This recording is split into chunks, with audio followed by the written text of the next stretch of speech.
안녕하세요, 김지윤입니다. 오늘 아주 특별한 분과의 대담을 준비를 해봤습니다. 파리드 자카리아 박사인데요. 이 파리드 자카리아 박사는 인도에서 태어나서 미국으로 와서 공부를 했죠. 그 유명한 사멜 헌팅턴 밑에서 공부를 했습니다. 정말 이 국제 이슈에 있어서는 아주 대단한 전문가라고 할 수가 있는데요. 이 파리드 자카리아 박사가 책을 냈어요. 네. 팬데믹 다음 세상을 위한 10 레슨이라는 책입니다. 코로나가 지나고 난 다음에 우리의 세상은 어떻게 변해 있을지에 대한 책인데요. 사실은 제가 개인적으로 이 자카리아 박사를 굉장히 좋아하거든요. 이 자카리아 박사가 글로벌 브리핑이라고 해서 매일매일 보내는 그 나라의 국제 이슈에 대한 브리핑, 이걸 항상 받아보고 있고요. 그리고 현재는 이 자카리아 박사가 CNN의 파리드 자카리아스 GPS라는 프로그램을 진행을 하고 있죠. 그 프로그램 보면은 그래도 이만큼은 알아야 돼 라는 정말 국제 정치 이슈에 아주 엑기스만 뽑아놓은 것 같은 그런 생각이 들게 합니다. 지금은 가히 정말 최고의 저널리스트라고 말해도 손색이 없는데요. 그분을 오늘 제가 만나보도록 하겠습니다.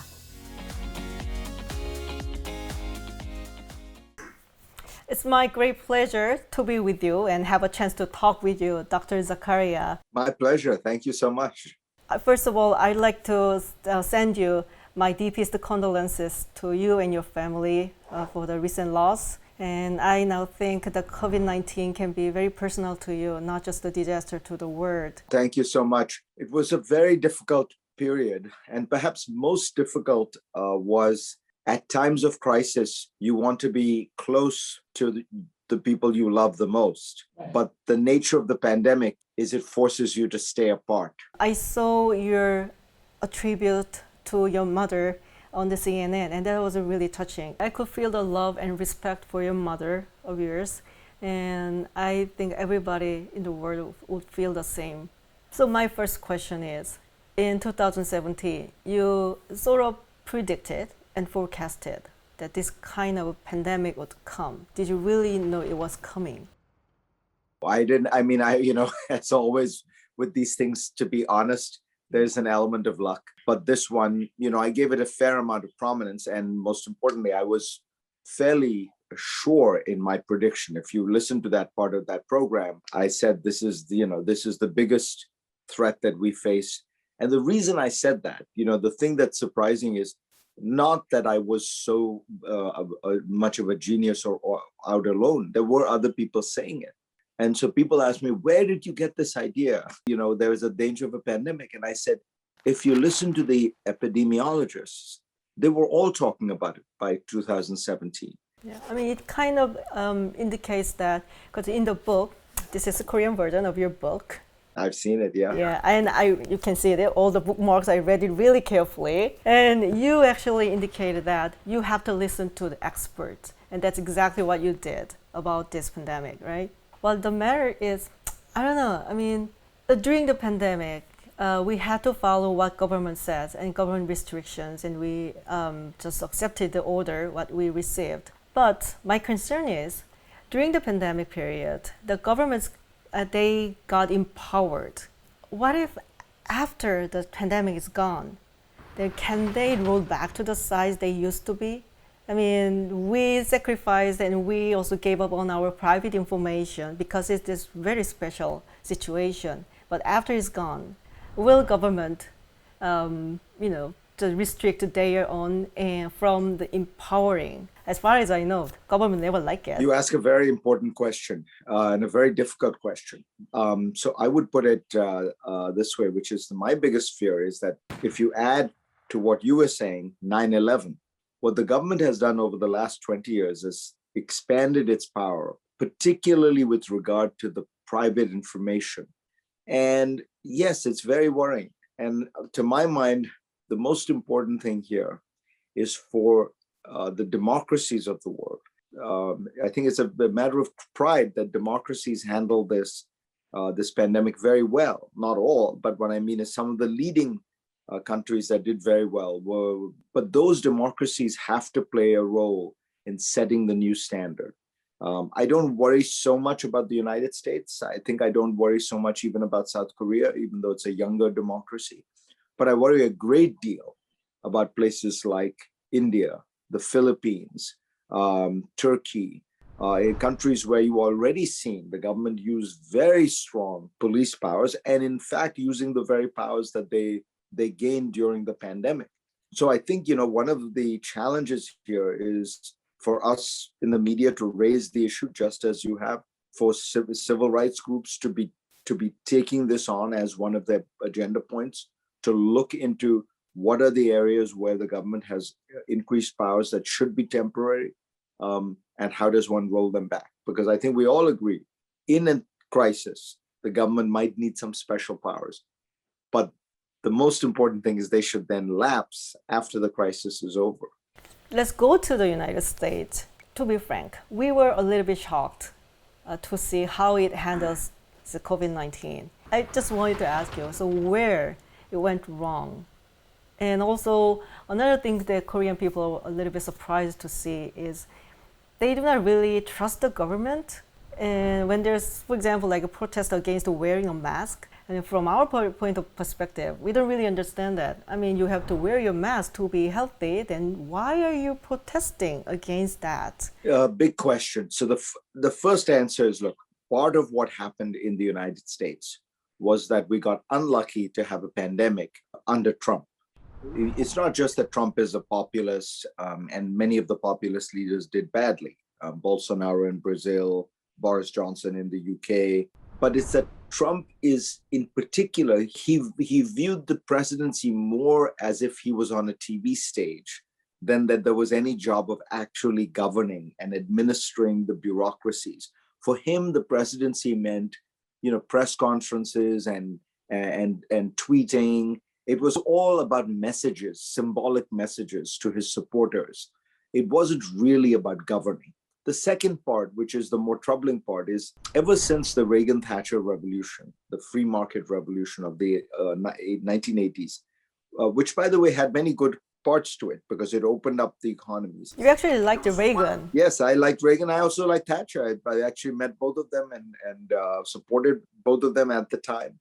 Because, for somebody like me coming from India, it's a very similar story in Korea, there was a sense in which these forces opened up the economies, liberalized them, opened up competition, opened up foreign trade. So that was all very good. The one bad side to it, which turned out to be very important, was that they also denigrated government. They disrespected government. They would say, Reagan would say, he would joke, the 9 most dangerous words in the English language are, I am from the government and I'm here to help. That's a part of it. Now, the final point you made about the mask, I think here we have to recognize there is a difference between the East Asia particularly and the Western world. Instinctively listen to the government and they listen to experts and they follow authority because, it's not because there's some kind of bizarre or strange culture in Asia. It's that many of these societies have faced threats, have faced a sense of collective danger. Think about South Korea, think about Taiwan, Singapore, little island in the middle of the Southeast Asia. And because of that, there is a sense that it makes sense to sacrifice for the community. Whereas in the West, there's a very strong tendency of individualism and individual rights. So if you look, it's not just United States. In France, people stopped wearing the masks and went during their August vacation. In Germany, they stopped wearing masks in October when they have their Oktoberfest. And then, of course, in all those cases, you got big spikes up because of that. So here we have a kind of an interesting societal difference. It's not that one is better than the other, but in a public health crisis, I think the collective attitude is much better because you need everyone to obey the same rule. So in a public health crisis, it turned out that East Asia had this special advantage. So you mentioned the trust level about the government of the United States. So I actually read a really interesting article in NPR. It was showing that the difference in the vaccination rate in the United States. And the blue state clearly have a higher vaccination rate. On the other hand, the red state have a much lower vaccination rate. So first of all, I saw there was a clear and very imminent polarization in the United States. And then secondly, Is there any trust level difference depending on which party you support? I did see those charts, and you're absolutely right. It confirms something I've been writing about for a while, which is the level of polarization we're seeing in America is historically extremely high. But more importantly, it's also very deep. So think about what that chart tells you. That chart tells you that there are people in states like Texas and Alabama, in the South in general, who are willing to risk danger to their health because they put their politics over their health. And that's an extraordinary level in terms of the depth of polarization. And the reason it's happening is because it is related to very deep cultural and class identity issues. So what you have in the United States now and in Europe is a less educated, more rural, and more religious. Those are the three important markers. Whether you live in a city or in the rural areas, whether you have some college education or not, and your level of religion. So the more religious, less educated, more rural people have this deep sense of resentment about the urban, educated, and less religious elites. And this is growing. It's not going away. And it is at the heart of this polarization. It's gone beyond politics. It's into culture. And those things are very hard to change. I worry that it's actually something that's beginning to happen in the rest of the world as well. In places like India, you start beginning to see exactly this divide between the urban and the rural, the college educated. And it's part of this very technological age where the expertise is all in a very small number of people, very educated, that digital elite. And the people who are, in a sense, feeling like their world is being taken over, they are being left behind, they're getting angrier and angrier. And so I think it's unfortunately going to be with us for a while. So I was wondering, had President Trump gotten re-elected, do you think it would have been different? To me, closely related to how much you trust about the government. Yeah, I think you're right. I think it would have been a difference. America has a federal government that almost uniquely can spend money very easily because the dollar is the reserve currency of the world. America's credit is good. It can borrow essentially indefinitely. So the government was able to spend a lot of money. And then it gave that money to the private sector. And the private sector is the place that innovated, produced, for the most part, delivered the vaccine. And then the last bit, Biden did get the government to work very well at the actual immunization, the putting shots in people's arms. But to your question, if Trump had been there, I think you would have seen a worse rollout at that final point because he was mishandling it. We saw that. Basically, Trump's attitude was let the states do it. The American states, Texas, California, New York. But of course, the states are not competent to handle these kinds of things. It needed federal involvement. That's what Biden did. But I think to your point, I do believe the vaccination rates would be much higher in the red states if Trump had been president. Would it be so different that the red states would be higher than the blue states in vaccination level? I don't think so, because part of this distrust is not just distrust against Democrats. It's distrust of experts. It's distrust of science. It's distrust of, the idea of being told what to do. So I think the red states would still be lower. And by the way, as I think you said, they have, as a result, higher rates of coronavirus infection, unfortunately.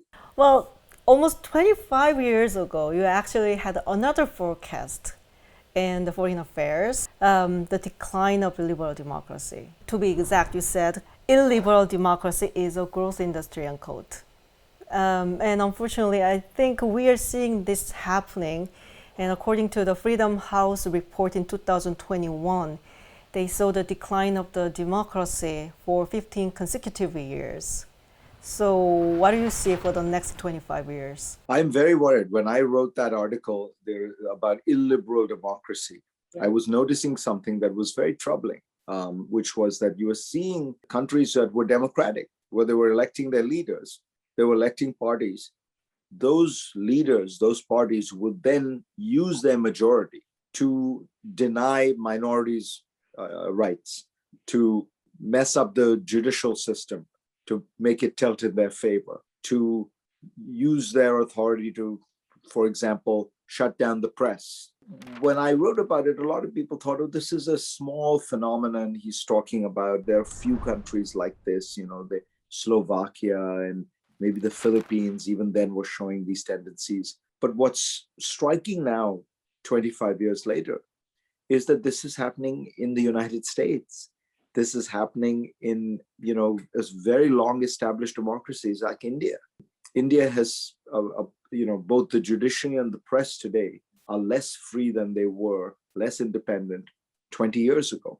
In Hungary, there is this happening in the heart of Europe. And Poland, you have the same phenomenon. So it's very worrying. And I have to confess, to me, one of the really bright lights in the world, and a few bright lights on democratic issues, has been Korea. I don't know if I would in general characterize Korea as always going in the other way. It's a complicated story. But when I look at Korea over the last 15 years, I think Korea has become a stronger, deeper democracy.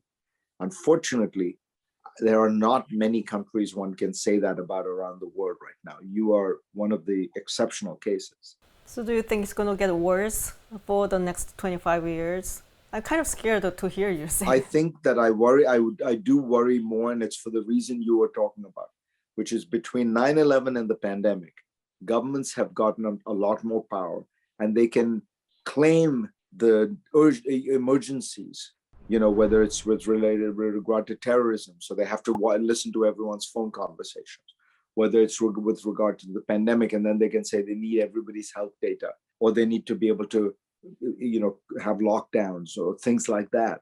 So yeah, I'm worried about it. I think one of the lessons that I have learned in this last few years in America, especially under Trump, is, democracy is something you have to fight for.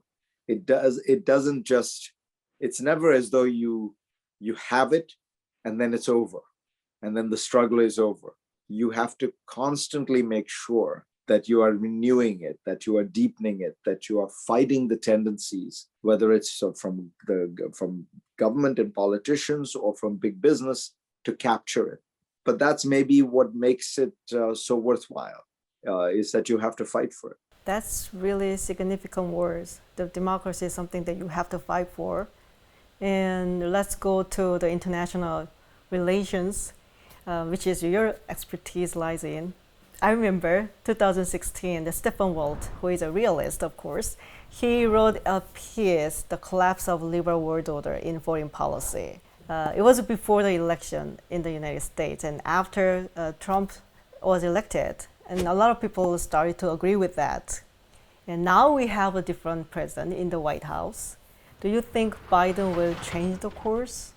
I mean, I know you are such a believer of how important the international order and rules-based international system is important is. So what do you think? I think Biden is already making very big changes that are very important. Look, Trump in this sense was an aberration from 70 years of American foreign policy, which had upheld this liberal international order, tried to help create rules of the road, institutions, norms, practices that were all about creating a greater degree of regularity, predictability, peaceful resolution of problems. And it's important for people to understand this has worked pretty well. Since 1945, on the European continent, for example, there is only one case of a state annexing another country's territory by force, which is Russia with Crimea, which is a bad thing. But I mean, think about that. Since 1945,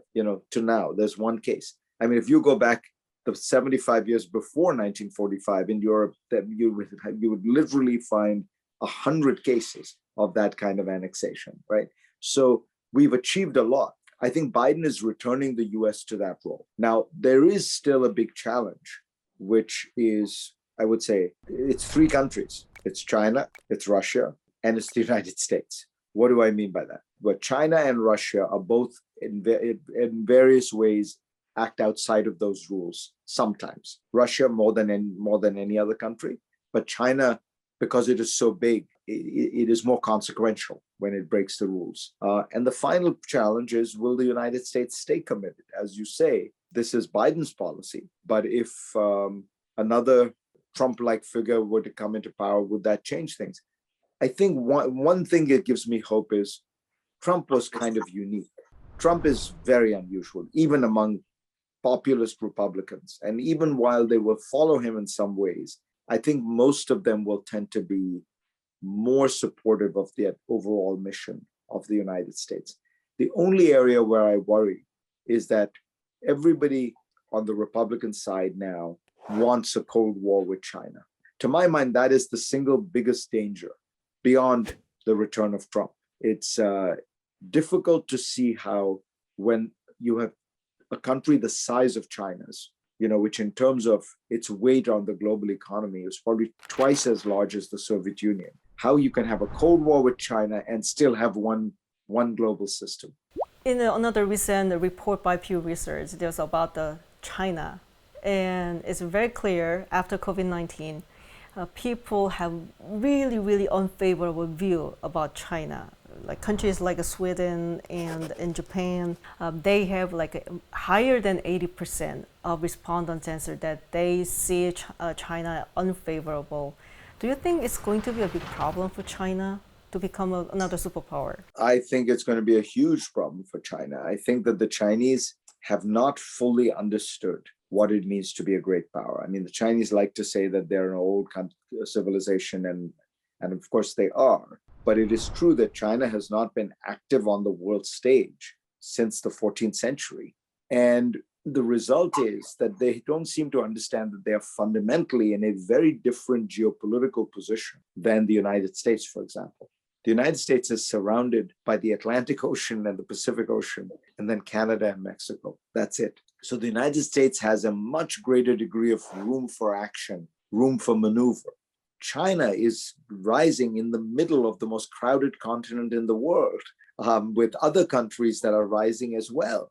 So China's rise is taking place simultaneous to the rise of India, South Korea, Indonesia, Malaysia, not to mention the fact that Japan is in any case already a very large economy. And so China should be pursuing a much more strategic and soft rise, which it was. Under Hu Jintao, they used to boast about peaceful rise. And those numbers, as you point out in Pew, were much lower. People trusted China. People weren't worried about China's rise. Xi Jinping has turned out to be very much a kind of populist nationalist. Even though he's a dictator and doesn't have to worry about public opinion, he's moved by those same forces. And the result is China faces huge challenges, I think. The numbers have shifted so dramatically in India that the government is easily able to ban Chinese companies, ban Chinese apps. They're doing joint military exercises with the United States, which in India was always very, very controversial. Countries like Australia are much more likely to be anti-Chinese because the Chinese have been unnecessarily creating problems. And then they just created huge problems for themselves on the European Union trade and investment deal, which almost happened. And then the Chinese, as you say, totally overreacted and became very aggressive about some very mild criticism that the European Union made.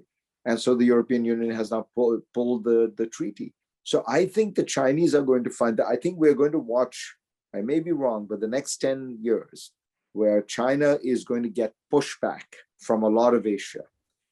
It's not going to be just America. And does it return to its earlier, more strategic posture? Or does it fight back? Does it become more? And then you will see a very tough spiral, not just between the US and China, but between India, Korea, Vietnam, all these places. I think you're going to see much more suspicion of China.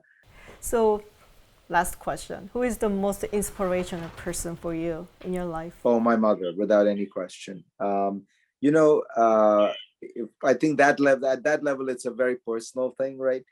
To me, the thing that is most inspirational about my mother was just the kind of love she had for her children.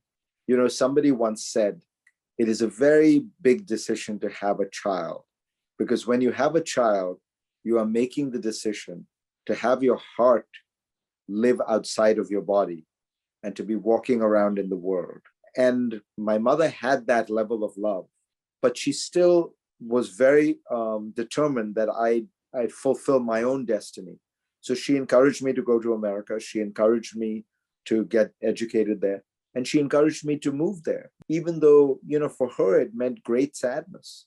When I think about it now, I don't know that I would have had that courage and that level of love to say to my kids, go and live wherever you want. I want them to live next door to me so that I can visit, Well, I wish my kids, I have two sons, and I wish my kids would think the same way you do to your mother. Yeah, it'll take a while. They'll do it in 10 years. That's great. Thank you. It is my honor, and I really appreciate your time and your insights that you shared with us. Well, this was such a pleasure for me. We had such an intelligent conversation. You asked fantastic questions, and I feel very honored that you took the time to do this. So thank you. Thank you. So we can let you go. Thank you so much. Take care. I appreciate it. Bye-bye. Bye-bye.